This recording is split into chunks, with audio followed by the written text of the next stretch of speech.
Heidi by Johanna Spyri. Chapter 22. Something Unexpected Happens. Uncle went out early the next morning to see what kind of a day it was going to be. There was a reddish-gold light over the higher peaks, a light breeze springing up, and the branches of the fir trees moved gently to and fro. The sun was on its way. The old man stood and watched the green slopes under the higher peaks gradually growing brighter with the coming day, and the dark shadows lifting from the valley, until at first a rosy light filled its hollows, and then the morning gold flooded every height and depth. The sun had risen. Uncle wheeled the chair out of the shed ready for the coming journey, and then went in to call the children and tell them what a lovely sunrise it was. Peter came up at this moment. The goats did not gather round him so trustfully as usual, but seemed to avoid him timidly, for Peter had reached a high pitch of anger and bitterness, and was laying about him with his stick very unnecessarily, and where it fell the blow was no light one. For weeks now he had not had Heidi all to himself as formerly. When he came up in the morning, the invalid child was always already in her chair, and Heidi fully occupied with her. And it was the same thing over again when he came down in the evening. She had not come out with the goats once this summer, and now today she was only coming in company with her friend and the chair, and would stick by the latter's side the whole time. It was the thought of this which was making him particularly cross this morning. There stood the chair on its high wheels. Peter seemed to see something proud and disdainful about it, and he glared at it as at an enemy that had done him harm and was likely to do him more still today. He glanced round. There was no sound anywhere, no one to see him. He sprang forward like a wild creature, caught hold of it, and gave it a violent and angry push in the direction of the slope. The chair rolled swiftly forward, and in another minute had disappeared.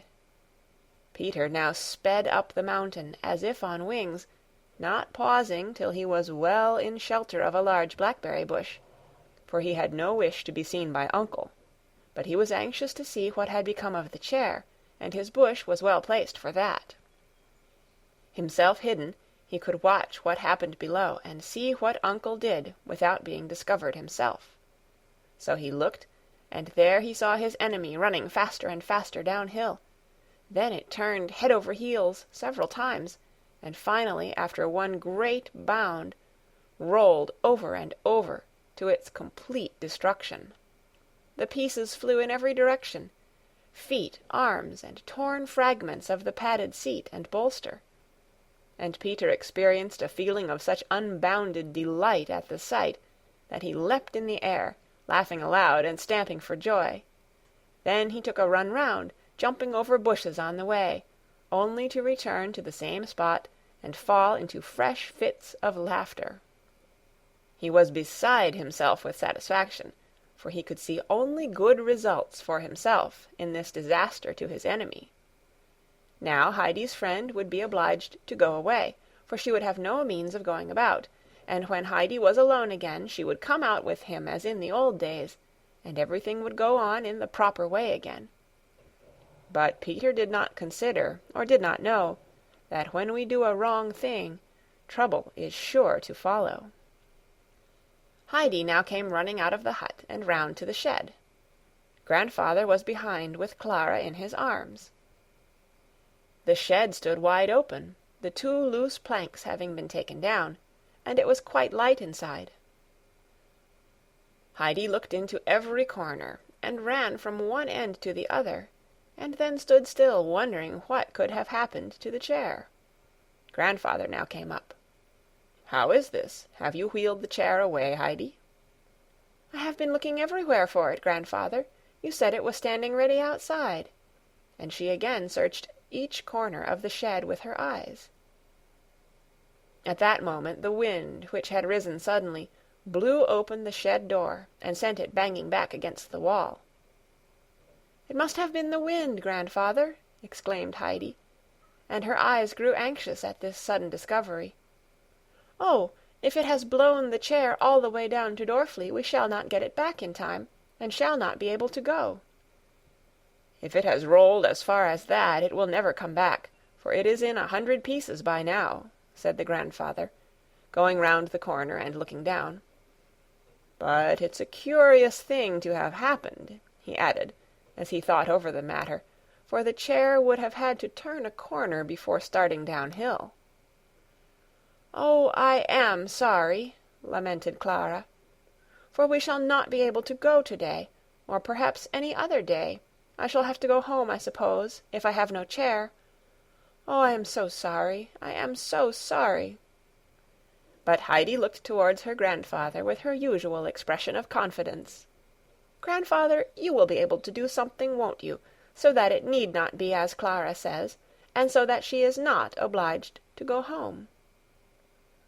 "Well, for the present we will go up the mountain as we had arranged, and then later on we will see what can be done," he answered, much to the children's delight. He went indoors, fetched out a pile of shawls, and laying them on the sunniest spot he could find, set Clara down upon them. Then he fetched the children's morning milk, and had out his 2 goats. "Why is Peter not here yet?" thought Uncle to himself, for Peter's whistle had not been sounded that morning. The grandfather now took Clara up on one arm, and the shawls on the other. "Now then, we will start," he said. "The goats can come with us." Heidi was pleased at this, and walked on after her grandfather with an arm over either of the goats' necks, and the animals were so overjoyed to have her again that they nearly squeezed her flat between them out of sheer affection.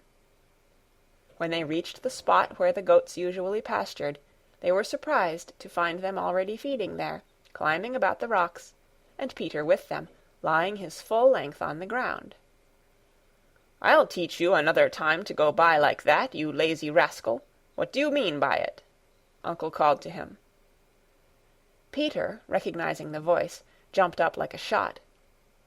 "No one was up," he answered. "Have you seen anything of the chair?" asked the grandfather. "Of what chair?" called Peter back in answer, in a morose tone of voice. Uncle said no more. He spread the shawls on the sunny slope, and setting Clara upon them, asked if she was comfortable. "As comfortable as in my chair," she said, thanking him. "And this seems the most beautiful spot. Oh, Heidi, it is lovely, it is lovely," she cried, looking round her with delight. The grandfather prepared to leave them. They would now be safe and happy together, he said, and when it was time for dinner, Heidi was to go and fetch the bag from the shady hollow where he had put it. Peter was to bring them as much milk as they wanted, but Heidi was to see that it was Schwenli's milk. He would come and fetch them towards evening. He must now be off to see after the chair, and ascertain what had become of it. The sky was dark blue, and not a single cloud was to be seen from one horizon to the other. The great snowfield overhead sparkled as if set with thousands and thousands of gold and silver stars.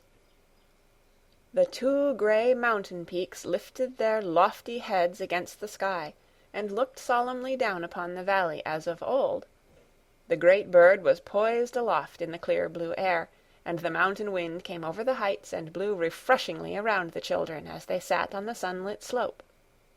It was all indescribably enjoyable to Clara and Heidi.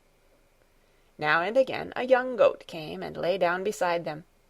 Schneehopli came oftenest, putting her little head down near Heidi, and only moving because another goat came and drove her away.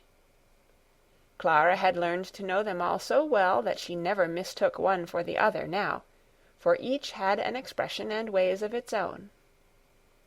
And the goats had also grown familiar with Clara, and would rub their heads against her shoulder, which was always a sign of acquaintanceship and good-will. Some hours went by, and Heidi began to think that she might just go over to the spot where all the flowers grew, to see if they were fully blown and looking as lovely as the year before. Clara could not go until grandfather came back that evening, when the flowers probably would be already closed. The longing to go became stronger and stronger, till she felt she could not resist it. "Would you think me unkind, Clara," she said, rather hesitatingly, "if I left you for a few minutes? I should run there and back very quickly. I want so to see how the flowers are looking. But wait," for an idea had come into Heidi's head. She ran and picked a bunch or two of green leaves, and then took hold of Schneehopli and led her up to Clara. "There, now you will not be alone," said Heidi, giving the goat a little push to show her she was to lie down near Clara, which the animal quite understood. Heidi threw the leaves into Clara's lap, and the latter told her friend to go at once to look at the flowers, as she was quite happy to be left with the goat. She liked this new experience. Heidi ran off, and Clara began to hold out the leaves one by one to Schneehopli, who snoozled up to her new friend in a confiding manner, and slowly ate the leaves from her hand. It was easy to see that Schneehopli enjoyed this peaceful and sheltered way of feeding, for when with the other goats she had much persecution to endure from the larger and stronger ones of the flock.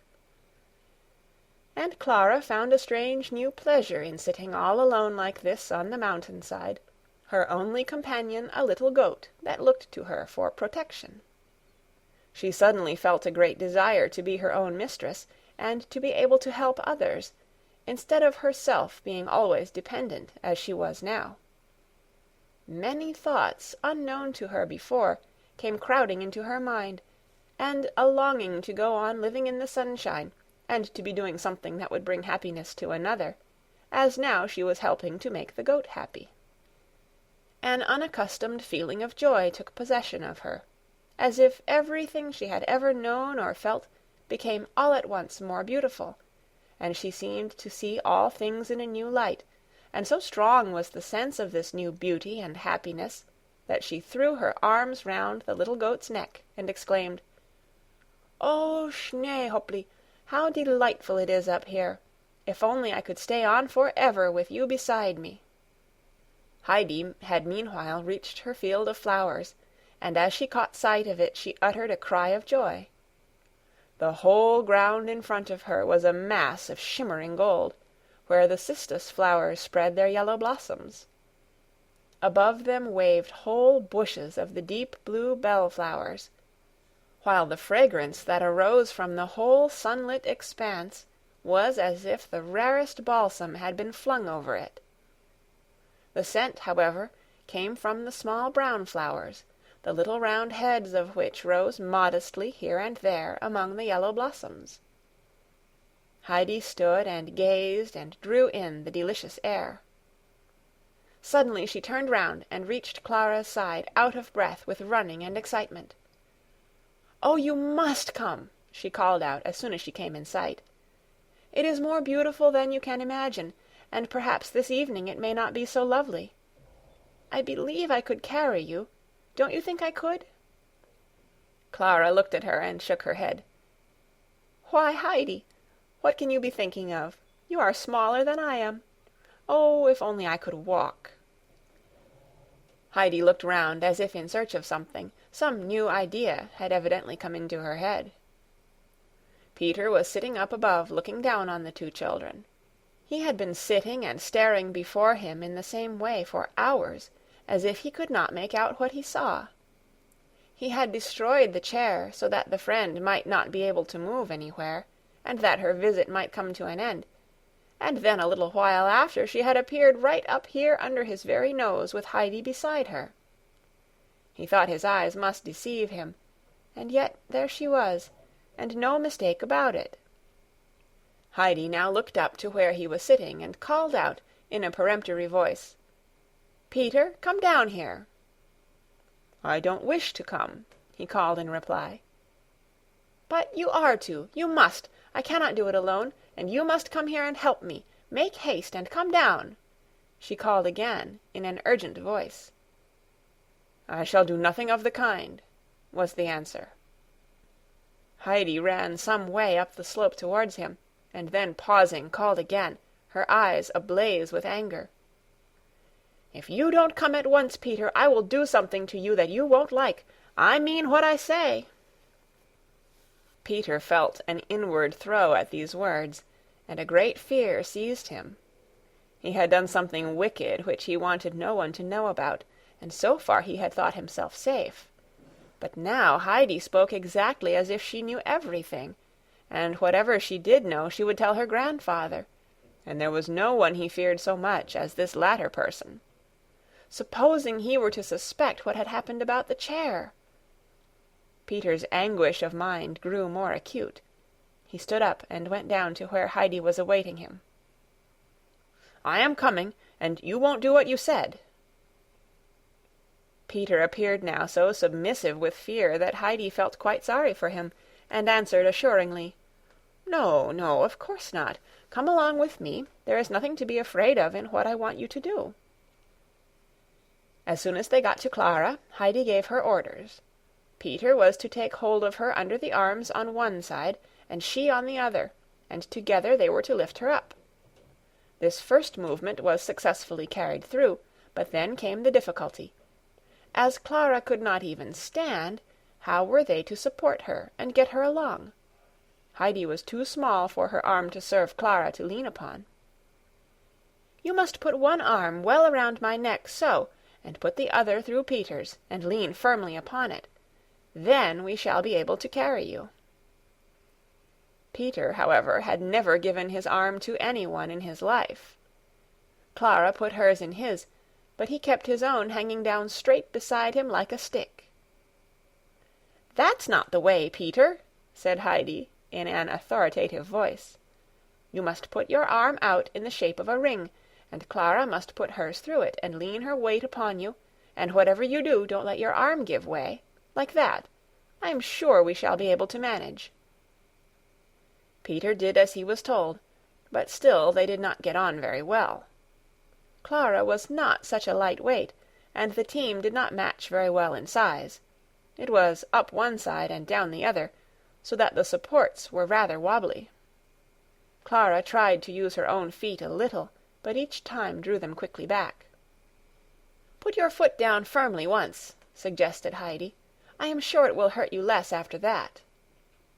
"Do you think so?" said Clara hesitatingly. But she followed Heidi's advice and ventured one firm step on the ground, and then another.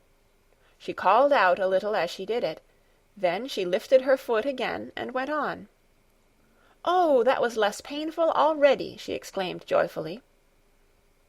"Try again," said Heidi encouragingly. And Clara went on putting one foot after another, until all at once she called out, "I can do it, Heidi! Look, look! I can make proper steps!" And Heidi cried out with even greater delight, "Can you really make steps? Can you really walk? Really walk by yourself? Oh, if only grandfather were here!"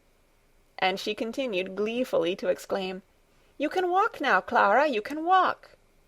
Clara still held on firmly to her supports, but with every step she felt safer on her feet, as all three became aware, and Heidi was beside herself with joy.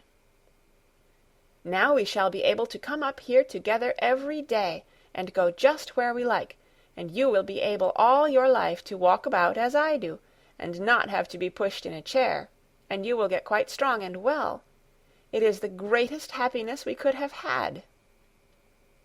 And Clara heartily agreed, for she could think of no greater joy in the world than to be strong and able to go about like other people, and no longer have to lie from day to day in her invalid chair. They had not far to go to reach the field of flowers, and could already catch sight of the cistus flowers glowing gold in the sun. As they came to the bushes of the blue bellflowers, with sunny, inviting patches of warm ground between them, Clara said, "Mightn't we sit down here for a while?" This was just what Heidi enjoyed, and so the children sat down in the midst of the flowers, Clara for the first time on the dry, warm mountain grass, and she found it indescribably delightful. Around her were the blue flowers softly waving to and fro, and beyond the gleaming patches of the cistus flowers and the red centaury, while the sweet scent of the brown blossoms and of the fragrant prunella enveloped her as she sat.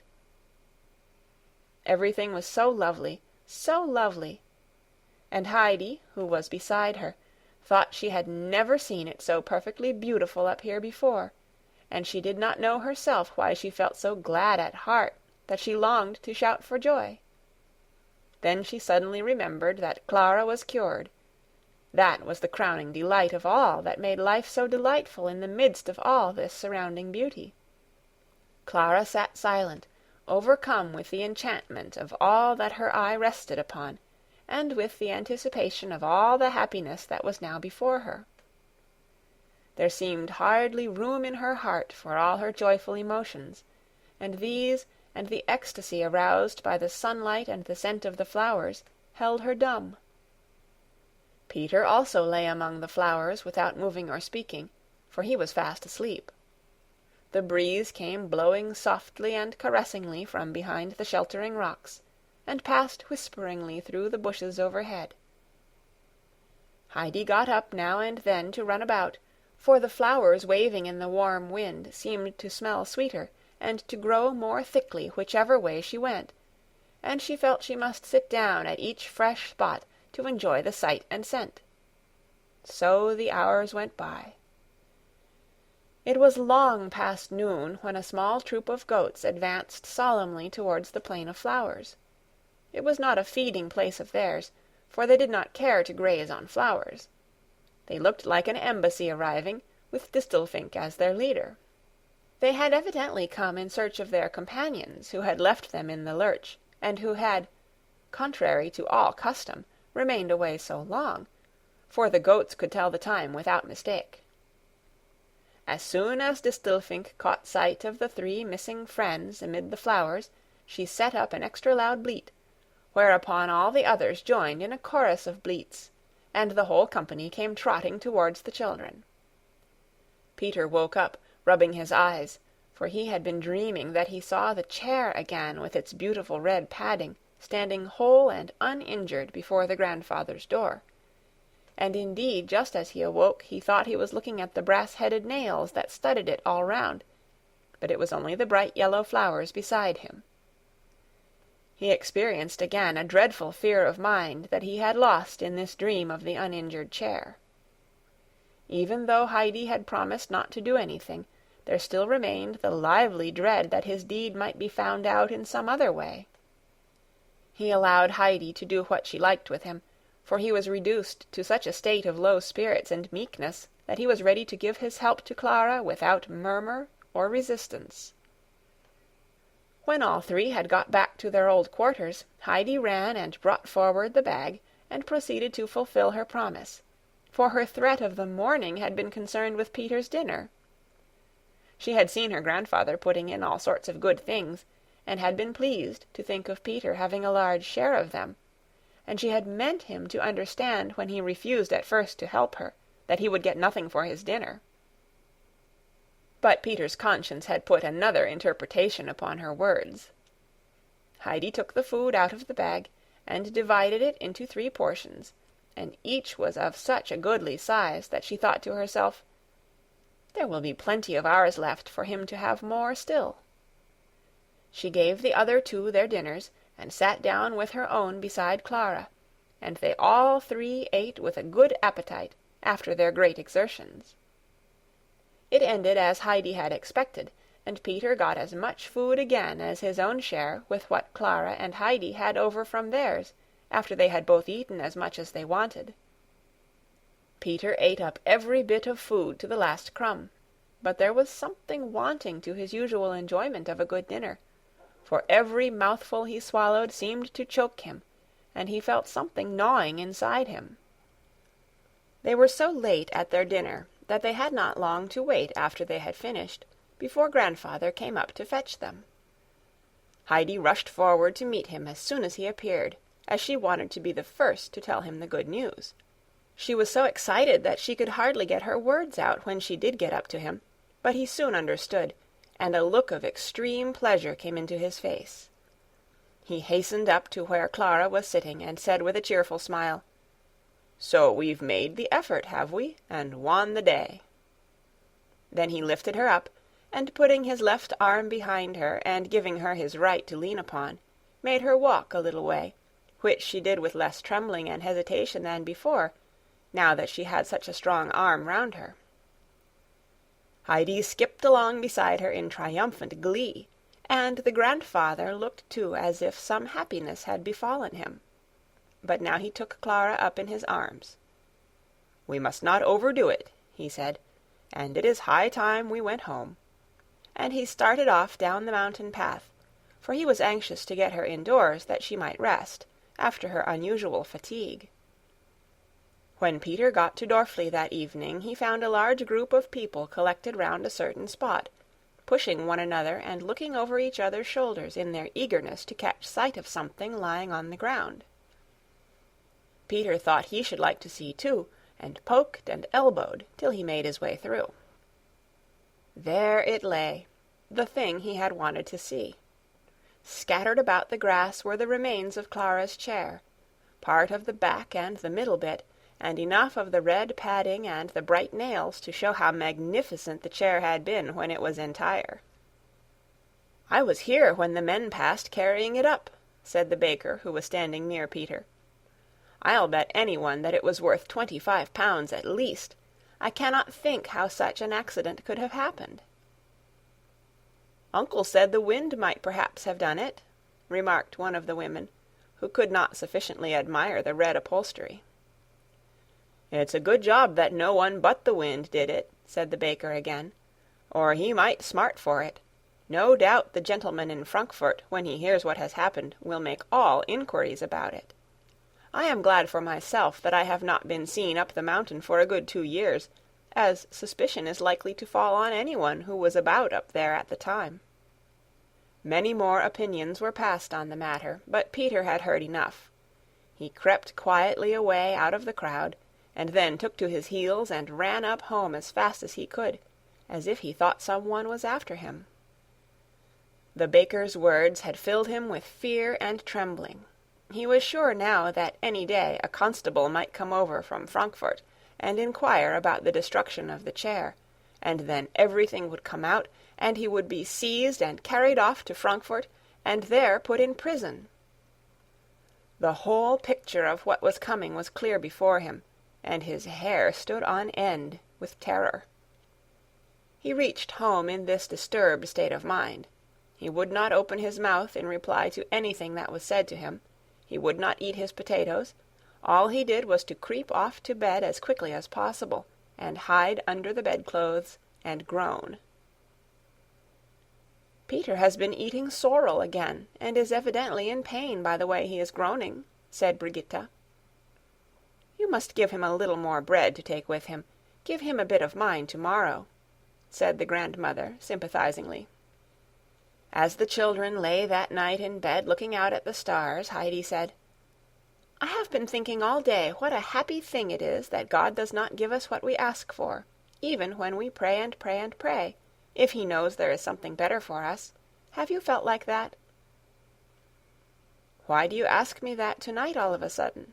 asked Clara. "Because I prayed so hard when I was in Frankfurt that I might go home at once, and because I was not allowed to, I thought God had forgotten me.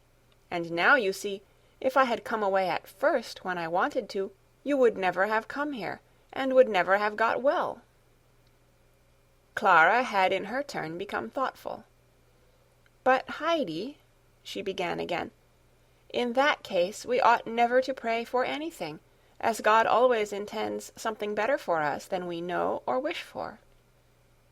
"You must not think it is like that, Clara," replied Heidi eagerly. "We must go on praying for everything, so that God may know we do not forget that it all comes from him. If we forget God, then he lets us go our own way, and we get into trouble. Grandmamma told me so. And if he does not give us what we ask for, we must not think that he has not heard us and leave off praying, but we must still pray and say, 'I am sure, dear God, that thou art keeping something better for me, and I will not be unhappy, for I know that thou wilt make everything right in the end.'" "How did you learn all that?" asked Clara. "Grandmamma explained it to me first of all, and then when it all happened, just as she said, I knew it myself, and I think, Clara," she went on as she sat up in bed, We ought certainly to thank God tonight that you can walk now, and that he has made us so happy." "Yes, Heidi, I am sure you are right, and I am glad you reminded me. I almost forgot my prayers for very joy." Both children said their prayers, and each thanked God in her own way for the blessing he had bestowed on Clara, who had for so long lain weak and ill. The next morning the grandfather suggested that they should now write to the grandmamma and ask her if she would not come and pay them a visit, as they had something new to show her. But the children had another plan in their heads, for they wanted to prepare a great surprise for grandmamma. Clara was first to have more practice in walking, so that she might be able to go a little way by herself. Above all things, grandmamma was not to have a hint of it. They asked the grandfather how long he thought this would take, and when he told them about a week or less, they immediately sat down and wrote a pressing invitation to grandmamma, asking her to come soon, but no word was said about there being anything new to see. The following days were some of the most joyous that Clara had spent on the mountain. She awoke each morning with a happy voice within her, crying, "I am well now, I am well now. I shan't have to go about in a chair. I can walk by myself like other people." Then came the walking, and every day she found it easier and was able to go a longer distance. The movement gave her such an appetite that the grandfather cut his bread and butter a little thicker each day, and was well pleased to see it disappear. He now brought out with it a large jugful of the foaming milk, and filled her little bowl over and over again. And so another week went by, and the day came which was to bring grandmamma up the mountain for her second visit. End of chapter 22. Read by Kara Schallenberg on May 3rd, 2006, in Oceanside, California.